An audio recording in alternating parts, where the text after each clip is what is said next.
Hello everyone, I am Ruby. So आज मैं next topic लेके आई हूँ जिसका नाम है किशोर अवस्था। हमने दो टॉपिक पढ़े हुए हैं, शेष अवस्था और बाल अवस्था। तो ये थर्ड टॉपिक है जो किशोर अवस्था है, जिसे हम टीन एज भी कहते हैं, एडोलसन एज भी कहते हैं।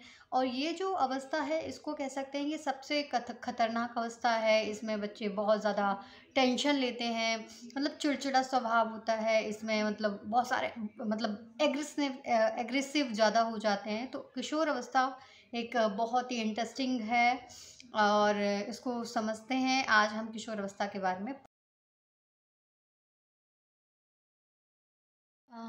सबसे पहले हम बात करते हैं कि किशोर अवस्था के बारे में हम बात करें। किशोर मीन्स एडल्सन।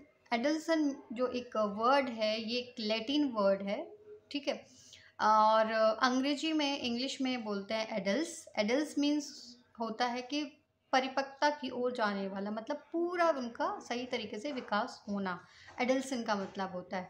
अब जो किशोर अवस्था के हैं उनके अलग अलग नामों से बोला जाता है, आज हम उनके बारे में भी पढ़ेंगे। जो किशोर अवस्था के उपनाम कौन कौन से हैं, सबसे पहले हम बात करेंगे। जब उपनामों की बात करते हैं, एक उलझन की अवस्था बोला जाता है इसको, क्योंकि इसमें बच्चा बहुत ज़्यादा उलझा हुआ होता है, क्योंकि उसमें बॉडी में, बच्चे की बॉडी में हार्मोनल चेंजेस होते हैं, बहुत डिप्रेस रहता है, तनाव की अवस्था होती है, विकास इतनी जल्दी हो रहा होता है उनको खुद ही समझ में नहीं आता कि एग्जैक्टली हो क्या रहा है।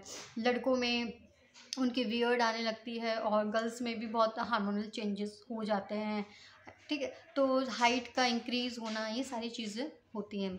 अब जब जैसे हम बाल अवस्था की बात करते हैं, बाल अवस्था में हमने बात करी थी कि उनका जो बाल अवस्था में मूर्त चिंतन, मूर्त मतलब दिखाई देने वाली वस्तुओं को देखकर चीज़ों के बारे में सोचना।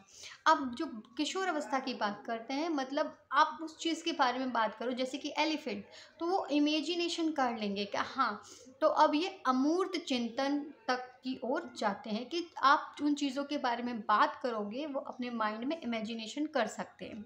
बट हम जब बाल अवस्था की बात करते हैं एलिफेंट, तो हमें बच्चों को शो करना होता है कि दिस इज़ एलिफेंट और इसकी लंबी सी ट्रंक होती है। बट हम जब किशोर अवस्था में जाते हैं, अगर हम एलिफेंट की इमेजिनेशन करते हैं तो उनको ऑटोमेटिकली समझ आ जाता है। तो अमूर्त मतलब होता है कि वो काल्पनिक जैसे कि चीज़ों हमने के आपको से बताया कि किशोर कैसे अवस्था के लॉजिक उपनाम लगा। है, जैसे कि ये आपको स्क्रीन पे शो ही हो रहे हैं कि किशोर अवस्था के उपनाम हैं। उलझन की अवस्था है, दुखी की अवस्था है, संवेगात्मक परिवर्तन की अवस्था है, स्वर्ण काल की अवस्था है, तूफान काल है, उथल पुथल की अवस्था है, संघर्ष की अवस्था है, अमूर्त चिंतन की अवस्था है और तीव्र विकास की अवस्था है। अमूर्त का जैसे मैंने आपको पहले ही बताया कि वो लॉजिकली आइडियाज़ लगाना स्टार्ट कर देते हैं, काल्पनिक चिंतन करना स्टार्ट कर देते हैं। जैसे कि अगर किसी भी इमेजिनेशन, किसी भी चीज़ के बारे में वो बात करते हैं, अगर हम लॉयन के बारे में बात करते हैं तो वो किशोर अवस्था में बच्चे अपनी दिमाग में इमेजिनेशन कर लेते हैं कि हाँ, लॉयन की ये इमेज है और इस तरीके से करना स्टार्ट करते हैं। पर अब बाल अवस्था में जब तक आप उनको दिखाओगे नहीं तब तक वो इमेजिनेशन नहीं कर सकते हैं।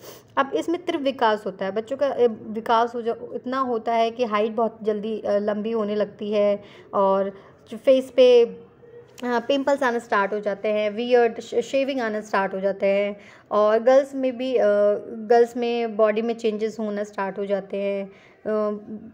तो ये सारी चीज़ें किशोर अवस्था में है। और स्वर्ण काल कहा जाता है कि किशोर अवस्था सबसे मतलब जीवन का सबसे स्वर्ण काल कहा जाता है, क्योंकि इसमें ही बच्चों को सही गलत, अगर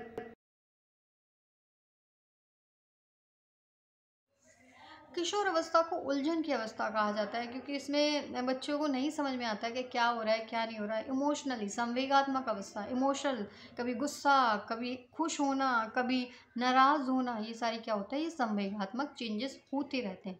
स्वर्ण काल है, स्वर्ण काल इसलिए कहा जाता है किशोर अवस्था को क्योंकि इसमें बच्चा के जो हार्मोनल चेंजेस के साथ साथ बॉडी भी चेंज हो रही होती है। तो इन सब चीज़ों को टैकल करना, इनसे चीज़ों को समझने में उनको परेशानी होती है, इसलिए किशोर अवस्था को उथल पुथल की अवस्था भी कहा जाता है, ठीक है। अब जैसे कि हम बात करते हैं कि जो विभिन्न स्कॉलर्स हैं उन्होंने अपनी अपनी परिभाषाएं दी हैं। तो सबसे पहले हम बात करते हैं स्टैनली हॉल। स्टैनली हॉल ने कहा है कि जो किशोर अवस्था है वो किशोर अवस्था को उन्होंने उथल पुथल की अवस्था बोला है, उथल पुथल तनाव की अवस्था इन्होंने बोला हुआ है कि किशोर अवस्था संघर्ष, तनाव, उथल पुथल की अवस्था है। जैसे कि हम किलपैट्रिक की बात करें तो किलपैट्रिक ने जो किशोर अवस्था है, किशोर अवस्था को उन्होंने एक तरीके से बोल सकते हैं कि उन्होंने कहा है कि ये जीवन का सबसे कठिन काल है किशोर अवस्था, क्योंकि इसी काल में हार्मोनल चेंजेस होते हैं जो बच्चे को नहीं समझ में आते हैं कि एग्जैक्टली उनके साथ हो क्या रहा है, उनके हार्मोनल चेंजेस क्यों चेंज हो रहे हैं। तो किशोर अवस्था को क्या कहा जाता है, एक सबसे कठिन काल कहा है। किसने कहा है? किलपैट्रिक ने कहा है। सो आई होप मैं आपको चीज़ें समझा पाई हूँ, और प्लीज़ सपोर्ट मी। अगर आपको चीज़ें सही लग रही हैं तो लाइक करिए एंड सब्सक्राइब करिए। Thank you.